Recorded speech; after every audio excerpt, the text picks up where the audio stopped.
हैं। Last class में हमने पढ़ा था सेक्शन 32। तो सेक्शन 33 से हम अपनी आज की क्लास में कंटिन्यू कर रहे हैं। Section 33 of Indian evidence act 1872, act number 1, act number first of 1872। और इसका सेक्शन 33 किस बात से डील करता है, देखिए आप। Relevancy of certain evidence for proving relevancy of certain evidence for proving in subsequent proceedings। तो अब आगे बढ़ने से पहले मैं आपको ये एक्सप्लेन कर दूं कि भाई सब्सिक्वेंट प्रोसीडिंग क्या होता है। सब्सिक्वेंट प्रोसीडिंग का मीनिंग होता है कि एक कोई जुडिशियल प्रोसीडिंग, एक कोई ट्रायल ऑलरेडी कोर्ट, किसी और कोर्ट में या सेम कोर्ट में चल रहा है या पहले डिसाइड हो चुका है। दोनों बात आ गई, या तो ऑलरेडी चल रहा है, पेंडिंग है, या फिर पहले डिसाइड भी हो चुका है। दोनों ही सिचुएशन, और सेम कोर्ट भी हो सकती है, अलग कोर्ट भी हो सकती है।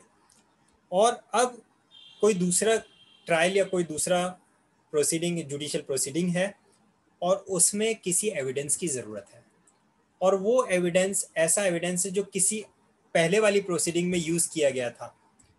ठीक है, तो relevancy of certain evidence for proving in a subsequent proceeding the truth of facts therein stated।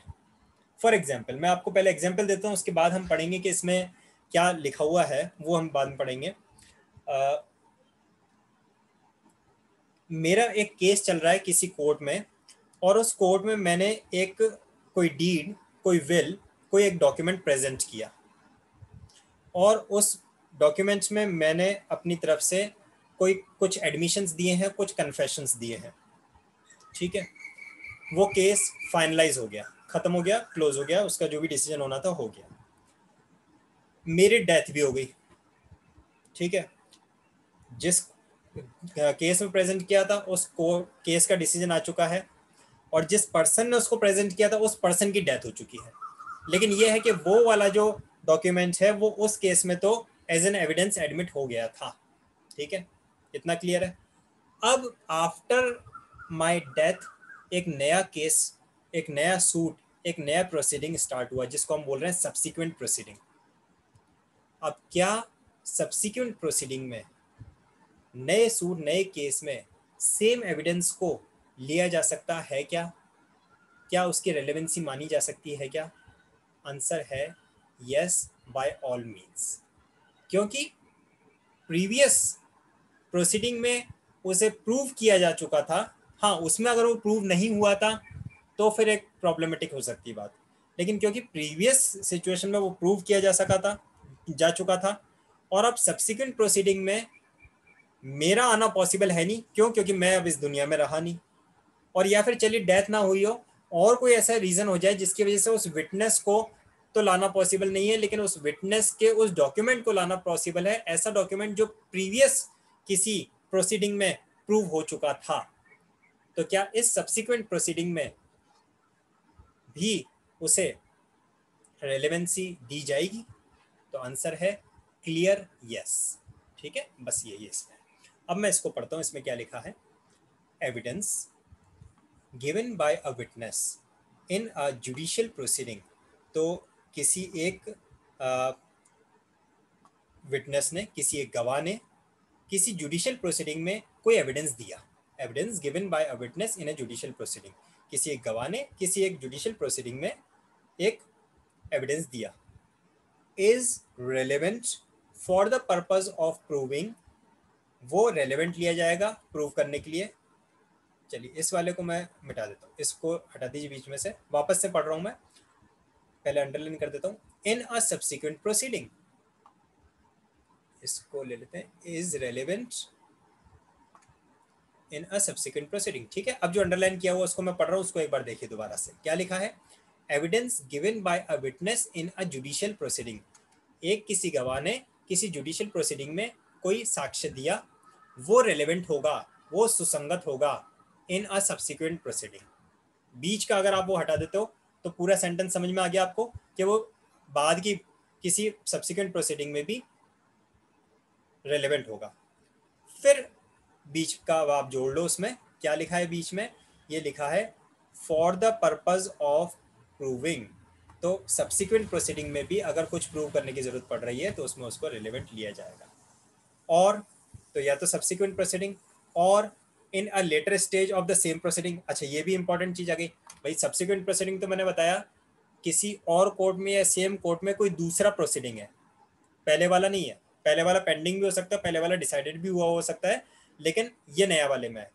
लेकिन क्या सेम एविडेंस को, ऐसा एविडेंस जो पर्सन जिसने एविडेंस दिया था उसकी डेथ हो चुकी है, तो सेम एविडेंस को क्या सेम प्रोसीडिंग में भी लिया जा सकता है? तो बिल्कुल, उसके लिए भी लिखा हुआ है इसमें साफ साफ, है ना।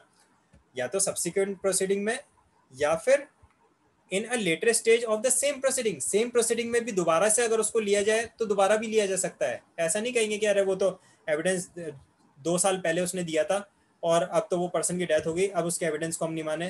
नहीं, ठीक है, 2 साल पहले दिया था, उस समय वो प्रूव हो गया था और अब उसकी डेथ हो गई है, तो उस सेम एविडेंस को दोबारा से एडमिसिबल लिया जाएगा, रेलिवेंट माना जाएगा। अच्छा, किस पर्पज से उसको रेलिवेंट, किस पर्पज से माना जा रहा है?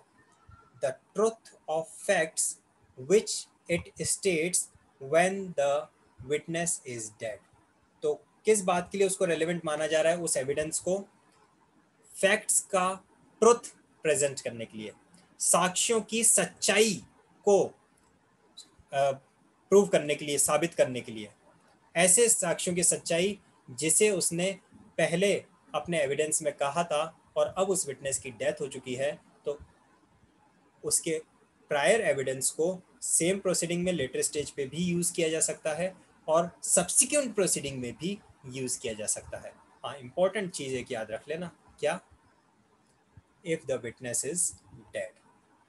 क्योंकि विटनेस अगर अलाइव है तो उसको दोबारा बुला लेंगे, लेकिन हाँ, विटनेस अगर डेड है, यानी कि विटनेस की अगर डेथ हो चुकी है, तब उसको सेक्शन 33 उस पर एप्लीकेबल हो जाएगा। आगे बढ़ते हैं। इसके कुछ प्रोवाइजो हमें गिवन है, प्रोवाइजो को देख लेते हैं कि क्या क्या उसमें लिख रहा है। That the proceeding was between the same parties और देयर रिप्रेजेंटेटिव। सबसे पहला प्रोवाइजो यह है कि सूट भली सब्सिक्वेंट है, सेम सूट नहीं है, कोई नया प्रोसीडिंग है, लेकिन उसमें जो पार्टीज है ना वो सेम होनी चाहिए। केस दूसरा हो सकता है लेकिन पार्टीज सेम होनी चाहिए। और या फिर वो पार्टीज ना हो तो उनके रिप्रेजेंटेटिव हों। रिप्रेजेंटेटिव मीन्स उनके लीगल ईयर या उनके एजेंट्स वगैरह। दूसरा प्रोवाइजो क्या आता है? क्योंकि जब पार्टीज चेंज हो जाएंगी तो फिर वो एविडेंस भी चेंज हो जाता है। दूसरा प्रोवाइजो आता है that the adverse party in the first proceeding had the right and opportunity to cross examination. बहुत इंपॉर्टेंट बात है, बहुत इंपॉर्टेंट बात है। इसको देखिए क्या लिखा है।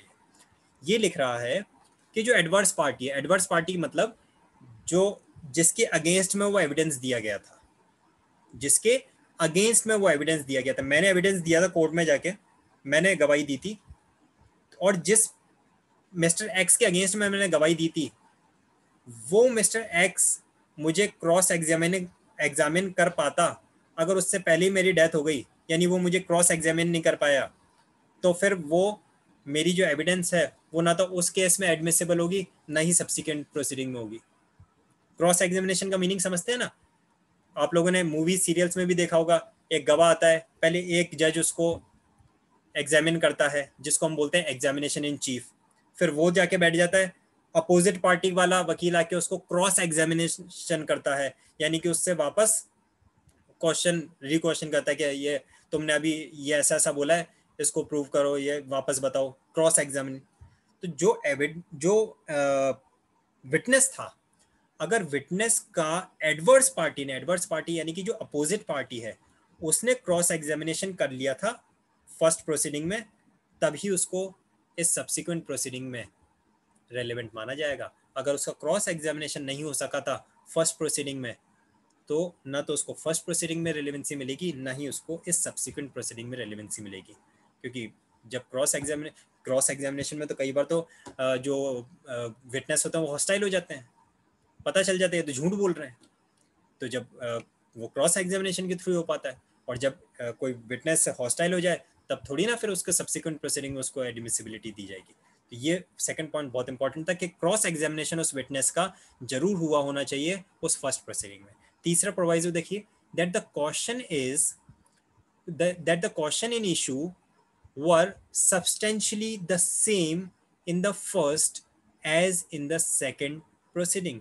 तो जो क्वेश्चन इन इशू है, जो मेन विवादक तथ्य है, वो फर्स्ट प्रोसीडिंग में और सेकंड प्रोसीडिंग में भी कहीं ना कहीं मिलते जुलते होने चाहिए, या फिर किसी एक मेन चीज से रिलेटेड होनी चाहिए. फॉर एग्जांपल सेम प्रॉपर्टी से रिलेटेड हो गया, या पर्सन के किसी हैबिट से रिलेटेड के भी ये पर्सन का नेचर क्या है इस बात में एविडेंस दिया गया था, या इसी हथियार से मर्डर किया गया था इस बात का एविडेंस, कोई भी जो एविडेंस दिया गया था वो जो है, और जो उस दोनों प्रोसीडिंग्स हैं, फर्स्ट प्रोसीडिंग सेकंड प्रोसीडिंग, उसमें जो क्वेश्चन इन इशू है वो सब्सटेंशियली सेम होना चाहिए. सब्सटेंशियली यानी कि मेनली, पूरी तरह से तो नहीं, बिल्कुल ही पूरी तरह से सेम होगा जब तो फिर उस पर रेस जुडिकेटर लग जाएगा, बार ओवर सूट हो जाएगा, लेकिन कहीं ना कहीं मेनली वो सेम होना चाहिए क्वेश्चन इन इशू. तो ये 3 प्रोवाइजो दे रखे हैं आपको सेक्शन 33 के. किसी भी स्टेज पे कोई भी माइंड में डाउट अराइज हो, कंफ्यूजन अराइज हो, आप चैट बॉक्स में लिख सकते हैं. मैंने चैट बॉक्स ओपन रख रखा है, आप बिल्कुल इजीली ओपनली पूछ सकते हैं कोई भी कंफ्यूजन, कोई डाउट अगर माइंड में है तो, है ना. सेक्शन 33 हमने डिस्कस किया अभी. आज की क्लास में यहीं ओवर करना चाहूँगा.